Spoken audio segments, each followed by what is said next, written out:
4 দিনের সফরে আগামীকাল চীন যাচ্ছেন প্রধানমন্ত্রী শেখ হাসিনা। এ সফরে দুদেশের মধ্যে $700 কোটি ঋণ চুক্তি এবং নিজেদের মুদ্রায় লেনদেনের সিদ্ধান্ত সহ অন্তত 10টি সমঝোতা স্মারক সই হতে পারে। কূটনীতি বিশ্লেষকদের ধারণা, চীনের প্রেসিডেন্ট শি জিনপিং ও প্রধানমন্ত্রী শেখ হাসিনা বৈঠকে আলোচনা হতে পারে এই অঞ্চলের রাজনীতি নিয়েও। 10 বছর পর চীন যাচ্ছেন প্রধানমন্ত্রী শেখ হাসিনা। এই সফরে সমঝোতা হতে পারে চীনের বৈশ্বিক উন্নয়ন উদ্যোগ, বাণিজ্য সহায়তা, বিনিয়োগ সুরক্ষা, ডিজিটাল অর্থনীতি, সুনীল অর্থনীতি ও একাধিক মৈত্রী সেতু নির্মাণ নিয়ে। অগ্রাধিকার পাবে বাণিজ্য ও অর্থনীতি। বিদ্যুৎ, টেলিকমিউনিকেশন সেক্টর, আইসিটি, বিভিন্ন ক্ষেত্রে আমাদের সহযোগিতা আছে। এবং আমার ধারণা এক হলো যে মাননীয় প্রধানমন্ত্রী চীন যে তার নির্বাচনকালীন সময়তে যে চীনাদের আমি বলবো প্রকাশ্য সমর্থনই বলা চলে, তো সেই সমর্থনের জন্য তিনি হয়তো তাদেরকে ধন্যবাদ জানান। বাংলাদেশের লক্ষ্য $700 কোটি ঋণ আদায় করা, বাণিজ্য সহায়তায় 500 কোটি ও বাজেট সহায়তায় $200 কোটি। এই অর্থ টাকা ও ইউয়ানে আদান প্রদান করতে চায় ঢাকা। আমাদের বাজেট নিয়ে যে সমস্যা হচ্ছে, রিজার্ভ নিয়ে যে সমস্যা হচ্ছে, তাতে তারা সহায়তা দিবেন এরকম একটা কথা। বাংলাদেশের দক্ষিণাঞ্চলে রেল যোগাযোগ বিস্তৃত করা, সেইটা যেমন ভাঙ্গা থেকে বরিশাল ভোলা হয়ে কুয়াকাটা কি বলে পায়রা বন্দর হয়ে কুয়াকাটায় পৌঁছানো একটা চিন্তা আছে যে চীনকে দিয়ে এই কাজটি করানো হবে। এছাড়া মিয়ানমারের জাতিগত সংঘাত, রোহিঙ্গা প্রত্যাবাসন এবং ভারত ও প্রশান্ত মহাসাগরকে ঘিরে ভূরাজনীতি দুই দেশের শীর্ষ নেতার বৈঠকে গুরুত্ব পাবে। আমাদের দিক থেকে আমরা তো এক চীন নীতিকে বলিষ্ঠভাবে সমর্থন করি। তো এই মুহূর্তে যেহেতু চীন তাইওয়ান নিয়ে চাপে আছে, সেহেতু তারা চাইবে যে আমরা এটা আবার পুনর্ব্যক্ত করি, তো আমরা সেটা করতে কোনো আপত্তি নাই। মিয়ানমারের ভেতরে কিন্তু একটা বড় ধরনের মানবিক সমস্যা তৈরি হচ্ছে, এবং সেই ক্ষেত্রে বাংলাদেশ বলেন, ভারত বলেন, চীন বলেন, সকলেরই কিন্তু আমরা এফেক্টেড হওয়ার আশঙ্কা কিন্তু থাকছে। তো কাজেই এই বিষয়গুলো নিয়ে আমার ধারণা পারস্পরিকভাবে আলোচনার একটা সুযোগ আছে। 98% পণ্যে শুল্কমুক্ত সুবিধা দিলেও চীনে বাংলাদেশের রপ্তানি তেমন বাড়েনি। উন্নয়নশীল দেশে উন্নীত হওয়ার পরও যাতে সেই সুবিধা দেয়া হয় তার উপর জোর দেবে ঢাকা। অনিমেষ কর, ইন্ডিপেন্ডেন্ট নিউজ, ঢাকা। এদিকে অগ্রাধিকারমূলক বাণিজ্য সুবিধা দিলেও এখনও বাংলাদেশের জন্য বড় রপ্তানি বাজার হয়ে উঠতে পারেনি চীন। অথচ প্রতি বছর দেশটি থেকে আমদানি $23 বিলিয়ন বেশি। বিশ্লেষকরা বলছেন, চীনের রপ্তানি না বাড়ার প্রধান কারণ পণ্য বহুমুখীকরণের অভাব। এদিকে প্রধানমন্ত্রীর চীন সফরকালে দেশটির সাথে বিভিন্ন সহযোগিতামূলক চুক্তি সইয়ের মাধ্যমে বিনিয়োগ বৃদ্ধির সম্ভাবনা দেখছেন ব্যবসায়ীরা। দেশের 98% পণ্যের উপর শুল্কমুক্ত সুবিধা থাকা সত্ত্বেও চীনে রপ্তানি তেমন বাড়েনি। গত অর্থবছরের জুলাই থেকে মে পর্যন্ত বাংলাদেশ থেকে চীনে পণ্য রপ্তানি হয়েছে $76 কোটি। 2022-23 অর্থবছরে তা ছিল $68 কোটি মতো। অন্যদিকে প্রতি বছর সেখান থেকে আমদানি হচ্ছে $2300 কোটি বেশি। চীনের সাথে উন্নয়ন যাত্রা আরও এগিয়ে নিতে 8 জুলাই চীন সফরে যাচ্ছেন প্রধানমন্ত্রী শেখ হাসিনা। 4 দিনের এই সফরে দুই দেশের মধ্যে মুক্ত বাণিজ্য চুক্তির বিষয়টি নিয়ে আলোচনা হতে পারে। পাশাপাশি বাণিজ্য ও বিনিয়োগ বৃদ্ধির জন্য সমঝোতা স্মারক সইয়ের প্রস্তাবও রয়েছে এ সফরে। আমাদেরকেও কিন্তু তাদের জন্য মার্কেট খুলে দিতে হবে, তারা যেন আমাদের বাজারে শুল্ক মুক্ত কোনো ক্ষেত্রে তারা সেই সুবিধা পাবে। এফটিএ করার মানে হচ্ছে তাই আমাদের ডোমেস্টিক কনজাম্পশন পারপাসে আমার কাছে মনে হয় যে চাইনিজ ইনভেস্টমেন্ট আমাদের নেওয়া উচিত হবে। আমাদের লাগবে এক্সপোর্ট সেক্টরে, যেটার মাধ্যমে কিন্তু আমরা যেন হয় চায়নায় অথবা পৃথিবীর অন্য কোনো দেশে রপ্তানি করতে পারি। যা আমরা দিতে পারি সেই সব পণ্য যাতে আমরা রপ্তানি তালিকায় ঢুকাতে পারি চীনের মধ্যে, এইটাও এই যে প্রধানমন্ত্রীর সাথে যারা যাবেন তাদেরকে এই জিনিসটা বোঝাতে হবে। বাংলাদেশ ও চীনের মধ্যে বাণিজ্য ঘাটতি বেশি হওয়ায় দেশের রপ্তানিকারকরা চীন থেকে কাঁচামাল এনে অন্য দেশে আবারও রপ্তানি করেন। ব্যবসায়ীরা বলছেন, মুক্ত বাণিজ্য চুক্তি হলে দেশটির শুল্কমুক্ত সুবিধা পুরোপুরি নেওয়া যাবে। ইনভেস্টমেন্টগুলো বাংলাদেশে আসবে এবং সেইটা দিয়ে আপনার বিভিন্ন ডাইভার্সিফাইড প্রোডাক্ট তৈরি হবে যেগুলো চীনের বাজারে প্রয়োজন, চীনের স্ট্যান্ডার্ড অনুযায়ী। তখনই কিন্তু আপনার এই বাণিজ্য ঘাটতিটা কমে আসবে বলে আমরা ধারণা করছি। 2026 সালে এলডিসি উত্তরণের পর চীনের বাজারে বাংলাদেশি পণ্যের শুল্কমুক্ত সুবিধা অব্যাহত রাখতে বহুমুখী বাণিজ্য কৌশল অনুসরণের পরামর্শ বিশ্লেষকদের। তৌহিদ রানা, ইন্ডিপেন্ডেন্ট নিউজ, ঢাকা। আজ থেকে ক্লাস পরীক্ষা বর্জনের পাশাপাশি ঢাকার প্রতিটি মোড়ে অবস্থান কর্মসূচির ঘোষণা দিয়েছে কোটা বাতিল দাবিতে আন্দোলনরত শিক্ষার্থীরা। সেই সাথে অভিভাবক ও শিক্ষকদের আন্দোলনের সংহতি জানানোর আহ্বান জানায় তারা। তবে দাবি না মানলে আরও কঠোর কর্মসূচির হুঁশিয়ারি শিক্ষার্থীদের। শনিবার বিক্ষোভ ও অবস্থান কর্মসূচির কারণে বিভিন্ন এলাকায় যানজটে ভোগান্তি দেখা দেয়।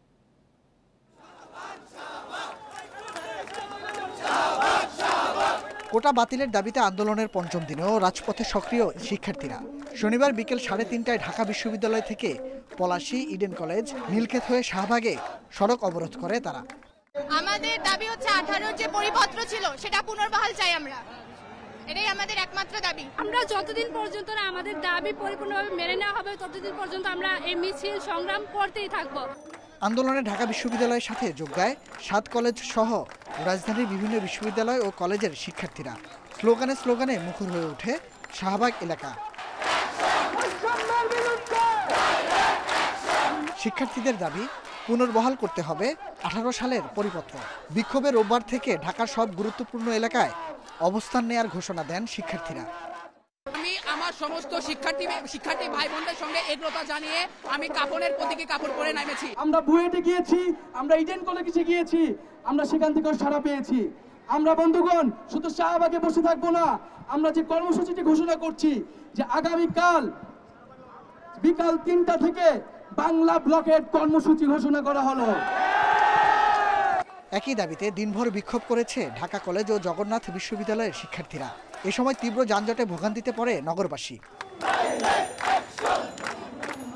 এদিকে সকালে ঢাকা টাঙ্গাইল বঙ্গবন্ধু সেতু মহাসড়ক অবরোধ করে মাওলানা ভাসানী বিজ্ঞান ও প্রযুক্তি বিশ্ববিদ্যালয়ের শিক্ষার্থীরা। এ সময় মহাসড়কের দুই পাশে অন্তত 10 কিলোমিটার এলাকায় তীব্র যানজট দেখা যায়। এছাড়া রাজশাহী ও রংপুর, নাটোর সহ সারা দেশে বিভিন্ন বিশ্ববিদ্যালয় এলাকায় বিক্ষোভ ও অবরোধ করে শিক্ষার্থীরা।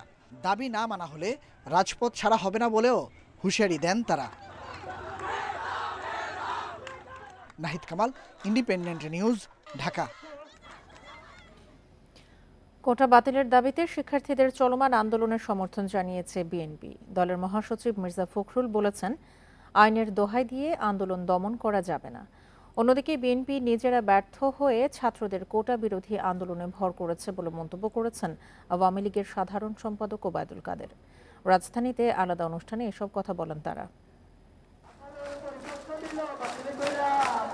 সরকারি চাকরিতে কোটা পদ্ধতি বাতিলের দাবিতে আবারও পথে নেমেছেন বিশ্ববিদ্যালয়ের শিক্ষার্থীরা।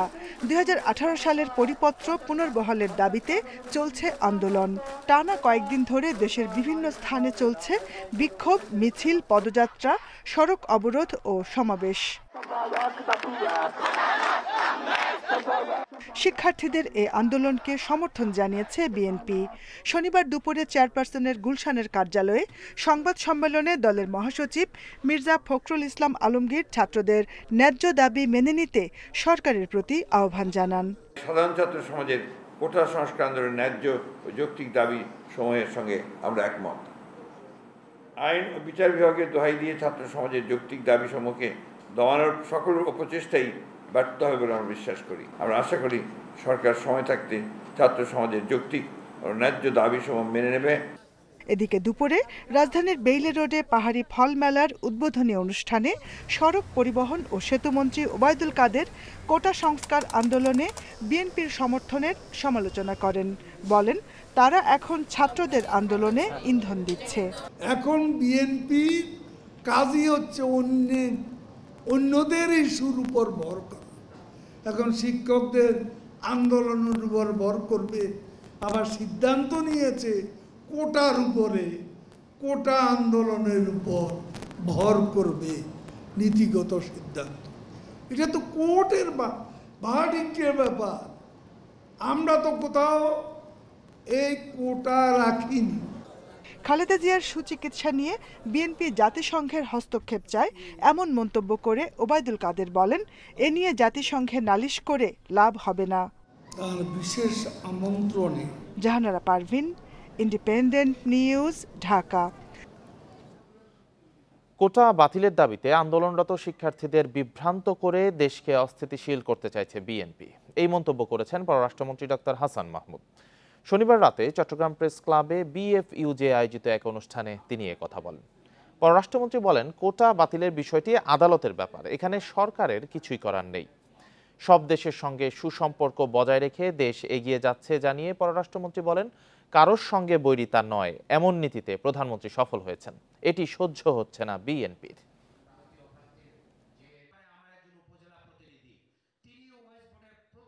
হাইকোর্ট রায় দিয়েছে কোটা পদ্ধতি বহাল করার জন্য, এটি সরকারের কোনো সিদ্ধান্ত নয়, এটি কোর্টের সিদ্ধান্ত, এখানে সরকারের কোনো হাত নেই। কিন্তু দেখা যাচ্ছে এই ছাত্রছাত্রীদের কোটা আন্দোলনের মধ্যে বিএনপি ঢুকে পড়েছে। বাকবিতণ্ডার জেরে প্রাণ গেল মিরপুর কমার্স কলেজের ছাত্র জুবায়ের হাসান রাফিদের। স্বজনদের অভিযোগ, কয়েকজন সহপাঠীর সঙ্গে বিরোধের জেরে হত্যা করা হয়েছে তাকে।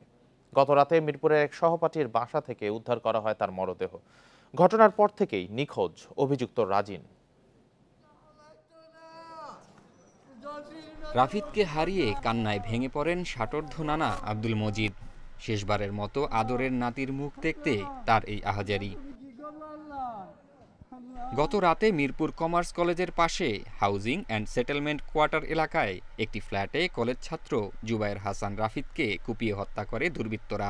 এটি তার সহপাঠী রাজিন চৌধুরীর বাসা। স্বজনরা বলছেন, শনিবার সকালে কোচিংয়ের জন্য বাসা থেকে বেরিয়ে আর ফেরেননি রাফিদ। সম্প্রতি কজন সহপাঠীর সঙ্গে বাকবিতণ্ডার জেরে তাকে হত্যা করা হয়েছে বলে দাবি তাদের। রাজনের বাবার নাম্বারে কল ছিলাম, প্রথম 2টা কল ঢুকছে, তৃতীয় কল থেকে বন্ধ, না রিসিভ করে নাই। তখন এর বাসার খবর শুনতে বার করার চেষ্টা করছি। এর মাঝে এখান থেকে তথ্য হচ্ছে যে এখানে একটা লাশ পাওয়া গেছে, আপনারা আইসা দেখেন যে আপনাদের কিনা। আইসা দেখলাম যে আমার বার কিনা। ফিরাইতে গেছে, ফিরাইতে যাওয়ার পরে নাকি তার উপরও চড়া হয়েছে। চড়া হওয়ার পরে ক্যাপ্টেনের কাছে বিচার দিছে, কলেজের প্রফেসরের কাছে বিচার দেওয়ার পরে নাকি ওই রাজিম যে তার বাবা মারে আইনে নাকি বিচার করছে। বিচার করার পর থেকেই আমার ছেলের প্রতি তারা ক্ষিপ্ত ছিল। পুলিশেরও ধারণা পূর্ব শত্রুতা থেকেই রাফিদকে হত্যা করা হয়েছে। অভিযুক্ত রাজিন পলাতক বলেও জানিয়েছেন তারা। বাসাটায় ওই যে বললাম যে সহপাঠী এবং তার বাবা থাকেন, তো তাদেরকে এখনো আমরা পাইনি। তবে আমি বলছি তো যে এটা তদন্তের স্বার্থে কাকে খুঁজছি বা কাকে নজরদারিতে রাখছি বা আমাদের তদন্তের কি কলাকৌশল, সেটা তো আমরা এখনই এইভাবে প্রকাশ্যে বলবো না। নিহত জুবায়ের হাসান রাফিদের বাড়ি নারায়ণগঞ্জের রূপগঞ্জে। 2 ভাই ও 1 বোনের মধ্যে সে সবার বড়। পড়াশোনা করত ঢাকায় মামার বাসায় থেকে। জাহিদুল ইসলাম, ইন্ডিপেন্ডেন্ট নিউজ, ঢাকা। খুলনার শরফপুর ইউপি চেয়ারম্যান শেখ রবিউল ইসলামকে গুলি করে হত্যা করেছে দুর্বৃত্তরা। গত রাতে গুটুদিয়া এলাকা থেকে তাকে উদ্ধারের পর প্রথমে সড়ক দুর্ঘটনা মনে করা হলেও পরে পাওয়া যায় গুলির চিহ্ন। স্বজনদের অভিযোগ, তার জনপ্রিয়তায় ঈর্ষান্বিত হয়ে এই ঘটনা ঘটিয়েছে প্রতিপক্ষ। টানা 3 বার শরফপুর ইউনিয়নের চেয়ারম্যান ছিলেন ডুমুরিয়া উপজেলা আওয়ামী লীগের সদস্য। শনিবার রাত 11টার দিকে গুরুতর আহত অবস্থায় শেখ রবিউল ইসলামকে আনা হয় খুলনা মেডিকেলে। প্রথমে সড়ক দুর্ঘটনা ভাবা হলেও পরে জানা যায় গুলি করে হত্যা করা হয়েছে তাকে। স্বজনরা জানান, শনিবার রাত 9:30টার দিকে ডুমুরিয়া উপজেলা আওয়ামী লীগের বিশেষ কর্মী সভা শেষে খুলনায় নিরালার বাসায় ফিরছিলেন রবিউল ইসলাম। খুলনা সাতক্ষীরা মহাসড়কের গুটুদিয়া এলাকায় হামলা হয় তার উপর। গুলি করেছে ওই এমপি স্যার আইছে, তাই ওই তার সাথে ওই মিটিং ছিল, করে খুলনায় ভিত্তি ছিল মোটরসাইকেলে। আমি কিচ্ছু জানতে পারি না, আমি শুধু জানিছি যে আমার চাচাকে গুলি করা হয়েছে। দলের নেতাকর্মীদের দাবি, রবিউলের জনপ্রিয়তায় ঈর্ষান্বিত হয়ে এই ঘটনা ঘটিয়েছে তার প্রতিপক্ষ। সহজ সরল সাদামাটা জীবনযাপন করত, তার এরকম একটা ঘটনা ঘটবে এটা আসলে আমরা শুনে স্তম্ভিত। যারা সদ্য সমাপ্ত উপজেলায় যারা বিরোধিতা করছে এবং সামনের যে আসন্ন ইউনিয়ন পরিষদ নির্বাচন, যারা রবির প্রতিপক্ষ হবে, তারা রবির জনপ্রিয়তাকে হিংসা করে রবিরে হত্যা করা হয়েছে। এদিকে পুলিশ বলছে অভিযুক্তদের শনাক্তের কাজ চলছে। 2015 সালে রবিউল হামলার শিকার হন বলে জানিয়েছেন স্বজনরা। Independent news. কিশোরগঞ্জের শোলাকিয়ার ঈদগাহ ময়দানে জঙ্গি হামলার 8 বছর পূর্ণ হলেও শেষ হয়নি বিচার কাজ। এখনও বিচারের অপেক্ষায় নিহতদের স্বজনেরা। সংশ্লিষ্টরা জানিয়েছেন, অভিযুক্ত জঙ্গিদের নিরাপত্তাজনিত কারণে এতদিন আদালতে হাজির করা যায়নি। তবে সম্প্রতি তাদের হাজির করা হচ্ছে আদালতে। 2016 সালের 7 জুলাই ছিল ঈদ উল ফিতরের দিন। কিশোরগঞ্জের শোলাকিয়ায় ঈদের নামাজের জন্য সমবেত হয়েছিলেন মুসল্লিরা। নামাজ শুরুর ঠিক আগ মুহূর্তে জঙ্গিদের গুলি আর বোমায় কেঁপে ওঠে ঈদগাহের চারপাশ। ঈদগাহের কাছে একটি নিরাপত্তা চৌকিতে অতর্কিত হামলা চালিয়ে 2 পুলিশ সদস্যকে হত্যা করে জঙ্গিরা। পুলিশের সঙ্গে বন্দুকযুদ্ধে নিহত হয় জঙ্গি আবির রহমান। সেদিনের বিভীষিকা আজও ভুলতে পারেননি এলাকাবাসী। ওই দিনের ঘটনা আমি মসজিদে দোতলা থেকে দেখছি যে পুলিশে তারা খুবই হত্যা করে। গুলি শব্দ শুনে আমরা খুবই আতঙ্কের মধ্যে ছিলাম। সেদিন নিজের ঘরে থেকেও গুলিবিদ্ধ হয়ে নিহত হন গৃহবধূ ঝর্ণা ভৌমিক। ঘটনার বিচার পাওয়ার অপেক্ষা শেষ হয়নি তার স্বজনদের। মা ঝর্ণা ভৌমিক জঙ্গিদের গুলিতে মারা যায়। কিছুদিন আগে আমার বাবা মারা যায়। আমি আর আমার ভাই একলা হয়ে গেছি প্রায়। আমার বাবা তো জঙ্গি হামলার বিচারটা দেখে যেতে পারলো না। অভিযুক্ত জঙ্গিদের একাধিক মামলায় মৃত্যুদণ্ডাদেশ থাকায় নিরাপত্তাজনিত কারণে এতদিন আদালতে হাজির করা যায়নি। তবে সম্প্রতি বাড়তি নিরাপত্তায় তাদের আদালতে হাজির করে সাক্ষীদের জবানবন্দি নেওয়া শুরু হয়েছে। আমরা বিশেষ কায়দায় বিশেষ আইনের সুযোগে আমরা এই আসামিদেরকে হোলি আর্টিজানের মামলা থেকে আমরা কিছু রোজ কারাগারে নিয়ে আসি এবং আমরা সাক্ষী শুরু করি। শোলাকিয়ায় জঙ্গি হামলার ঘটনায় সন্ত্রাস দমন আইনের মামলায় আসামি 24 জন। তাদের মধ্যে 5 জন কারাগারে, বাকিরা বিভিন্ন সময় আইন শৃঙ্খলা বাহিনীর সঙ্গে গোলাগুলিতে মারা গেছেন। Independent news. শনিবার দেশে পবিত্র মহরম মাসের চাঁদ দেখা যায়নি, ফলে জিলহজ মাসের 30 দিন পূর্ণ হচ্ছে আজ। সোমবার থেকে মহরম মাস গণনা শুরু হবে। সেই হিসেবে 17 জুলাই পবিত্র আশুরা পালিত হবে। শনিবার সন্ধ্যায় এই সিদ্ধান্ত জানায় জাতীয় চাঁদ দেখা কমিটি। সভায় আবহাওয়া অধিদপ্তর এবং মহাকাশ গবেষণা ও দূর অনুধাবন প্রতিষ্ঠান থেকে পাওয়া তথ্য পর্যালোচনা করা হয়।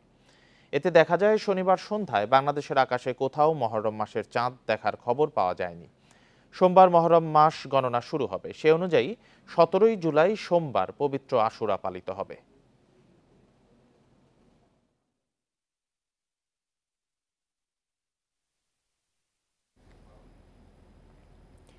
এইচএসসি পরীক্ষা চলাকালেও ময়মনসিংহে চালু আছে কোচিং সেন্টার। প্রতিদিনই চলছে বিভিন্ন শ্রেণীর শিক্ষার্থীদের পড়াশোনা।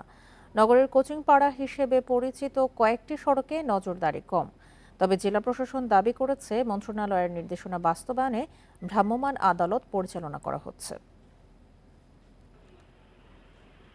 ময়মনসিংহ শহরের বিভিন্ন কোচিং সেন্টারে এভাবেই চলছে পড়াশোনা। বিশেষ করে নগরীর কোচিং পাড়া হিসেবে পরিচিত বাউন্ডারি রোড, নাহা রোড ও জিলা স্কুল সড়কের কোচিংগুলোয় নজরদারি খুব একটা নেই। প্রশ্ন ফাঁসের গুজব আর নকল ঠেকাতে বোর্ড পরীক্ষার সময় কোচিং বন্ধের নির্দেশনা জারি করে শিক্ষা মন্ত্রণালয়। কিন্তু শিক্ষার্থীদের পড়াশোনা চালু রাখা সহ নানা অজুহাতে কোচিং খোলা রাখছেন শিক্ষকরা। আমরা এক প্রকার বাধ্য হই যে অভিভাবকরা যে ধরনের প্রেশার আমাদেরকে দেয়, সেই ক্ষেত্রে স্কুলের পরীক্ষার ক্ষেত্রে আমাদের একটু চালাইতে হচ্ছে। তাদেরও পরীক্ষা সামনে, এখন 1 মাস গ্যাপ দিলে তাদের অনেক ক্ষতি হয়ে যায় লেখাপড়া। আমাদের আসলে সরকারের পক্ষ থেকে আমরা এরকম নোটিশ কোনো পাইনি। কোচিংয়ে নজরদারি করবে না শিক্ষা বোর্ড। চেয়ারম্যান জানান, এই ব্যাপারে জেলা প্রশাসনকে অবহিত করা হয়েছে। পরীক্ষা চলাকালীন সময়ে বা পরীক্ষা যতদিন চলবে এই কোচিং সেন্টার খোলা থাকবে না। এই ব্যাপারটি আসলে আইন শৃঙ্খলা বাহিনী এবং জেলা প্রশাসকের নিয়ন্ত্রণ মনিটরিং করার কথা। আমরা সে ব্যাপারে সহযোগিতা করব। জেলা প্রশাসনের দাবি, কোচিং বন্ধ রাখা সহ বিভিন্ন বিষয় তদারকিতে নিয়মিত ভ্রাম্যমাণ আদালত পরিচালনা হচ্ছে। কিছু কিছু জায়গায় হয়তো আমাদের নির্দেশনা না মেনে তারা খোলা রাখছে। তো আমরা প্রতিদিন সকালে এবং বিকেলে 2 বার আমরা এক্সিকিউটিভ ম্যাজিস্ট্রেটের নেতৃত্বে আমরা অভিযান পরিচালনা করছি। 29 জুন থেকে 11 আগস্ট পর্যন্ত 44 দিন সারা দেশে কোচিং সেন্টার বন্ধের নির্দেশনা রয়েছে। Independent news. রাজধানীর বারডেম হাসপাতালে ভুল চিকিৎসায় রোগীর মৃত্যুর অভিযোগ উঠেছে। গত রাত 12টার দিকে 56 বছর বয়সী জাকিয়া সুলতানা নামে এক রোগীর মৃত্যুর পর স্বজনেরা এই অভিযোগ তোলেন। পরিবার জানায়, গত 1 জুলাই ওই রোগীকে বারডেম হাসপাতালে ভর্তি করা হয়। ডায়াবেটিস সহ নানা জটিলতায় ভুগছিলেন তিনি। শনিবার দিবাগত রাতে রোগীর শ্বাসকষ্টের সমস্যা শুরু হয়। চিকিৎসার এক পর্যায়ে তার মৃত্যু হয়। অভিযোগের বিষয়ে হাসপাতালের কর্তব্যরত চিকিৎসক বা কর্তৃপক্ষ গণমাধ্যমের সঙ্গে কথা বলতে রাজি হয়নি।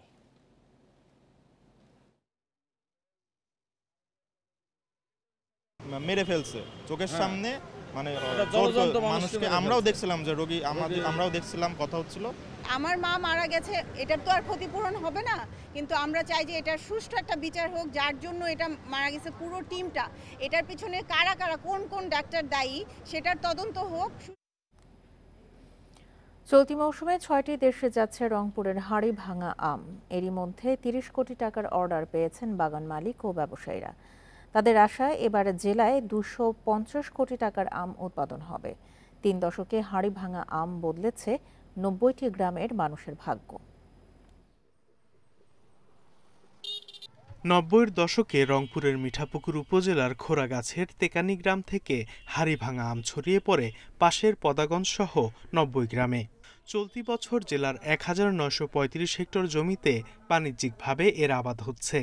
তবে এই মৌসুমে ফলন নিয়ে সন্তুষ্ট নন বাগান মালিকরা। গাছের ফলন একটু কম আগের থেকে, গত বছরে যা হচ্ছে তার থেকে 3 ভাগের 2 ভাগ, মানে অনেক কম। আম এবার ফলন তো ভালো, যার হয়েছে তার হয়েছে, যার হয়নি তার হয়নি। বর্তমান আমের উৎপাদনটা একটু বর্তমান সংকটে আর কি, আমের মানে ফলন তো কম, যার কারণে একটু দাম বেশি। হাটে বাজারে এখন হাড়ি ভাঙা সুবাস, স্বাদ গন্ধের কারণে হাড়ি ভাঙার সুনাম ছড়িয়েছে বিদেশেও। এবার মাটি, কাঠ, পাথরে 9 শতাধিক ভাস্কর্য করেছেন পুরান ঢাকার পান্নিটোলা এলাকার শিল্পী শঙ্কর ধর। ক্ষুদিরাম, সূর্য সেন ও প্রীতিলতার অবয়ব বানিয়েছেন। 52 ভাষা শহীদ, 69-এর গণ আন্দোলন, মুক্তিযুদ্ধ ও বঙ্গবন্ধুর ভাস্কর্যও করেছেন। জাতীয় পর্যায়ের কোনো সম্মাননা না পেলেও আক্ষেপ নেই বলে জানালেন এই শিল্পী।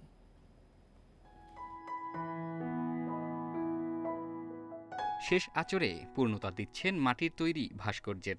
এ পর্যন্ত ধাতব, কাঠ আর মাটিতে করেছেন অন্তত 900 ভাস্কর্য। তবে প্রতিমা শিল্পী হিসেবেই বেশি পরিচিত পুরান ঢাকার পান্নিটোলা এলাকায় বেড়ে ওঠা শঙ্কর ধর। সরু গলির ওপর বাড়িটির দিকে তাকালে চোখে পড়ে এসব শিল্পকর্ম। 10 বছর বয়স থেকেই গড়তেন ছোট ছোট প্রতিমা, বিক্রি করা হতো রথের মেলায়। স্বাধীনতা সংগ্রামীদের স্মরণে ক্ষুদিরাম, সূর্য সেন ও প্রীতিলতার ভাস্কর্য করেছেন। 52-র ভাষা শহীদ, 69-এর গণ আন্দোলন ও মুক্তিযুদ্ধ ছাড়াও মহাত্মা গান্ধী, বঙ্গবন্ধু শেখ মুজিবুর রহমান সহ ভাস্কর্য করেছেন অসংখ্য মনীষীর। কাজ করেছেন হল্যান্ড, যুক্তরাজ্যেও, পেয়েছেন স্বীকৃতিও। শহীদদের প্রতি সম্মান ও দেশের প্রতি দায়িত্ববোধ থেকে এসব কাজ করেছেন তিনি। স্পেশাল ছিলাম পোর্ট্রেট বানানোর মধ্যে, মানে কোনো চেহারা দেখলেই আমি বানিয়ে ফেলতে পারতাম। 65 মানে যুদ্ধ, 64 দাঙ্গা, সব কিছুর মধ্যে আমার একটা পার্টিসিপেশন ছিল, মানে এই সেই করতে করতে আমি 7ই মার্চের বঙ্গবন্ধু ভাষণ, অসহযোগ আন্দোলন, এরকম করতে করতে আমি একটা দেশাত্মবোধ ভিতরে আমার জাগে। অর্থ কষ্টে জীবন কাটলেও আক্ষেপ নেই শিল্পীর। তার মতে শিল্পীরা বাস করেন স্বপ্নের জগতে, অল্পে খুশি থাকলেই মেলে আত্মার শান্তি। শিল্পীরা সবসময় স্বপ্নের বাস করে। শিল্পীদের জীবন কিন্তু তাদের ফ্যামিলিতে থাকে না, শিল্পীরা কিন্তু সবসময় ফ্যামিলি থেকে বিচ্ছিন্ন। তা আমার ধারণা, মনে মনে আমি চিন্তা করি যেসব, আমিও কিন্তু এর ব্যতিক্রম না। শিল্পীরা কোনোদিনও ফ্যামিলিকে খুশি করতে পারে না। আগে রৌপ্য দিয়ে জাতির পিতার ভাস্কর্য গড়লেও এবার স্বর্ণের ভাস্কর্য গড়তে চান শঙ্কর ধর। জাহিদুল ইসলাম, ইন্ডিপেন্ডেন্ট নিউজ, ঢাকা। আর এই ছিল এখনকার মতো ইন্ডিপেন্ডেন্ট সংবাদে। ইন্ডিপেন্ডেন্ট টেলিভিশনের সব খবর আরো বিস্তারিত জানতে চোখ রাখুন ফেসবুক, ইউটিউবে। ধন্যবাদ সবাইকে।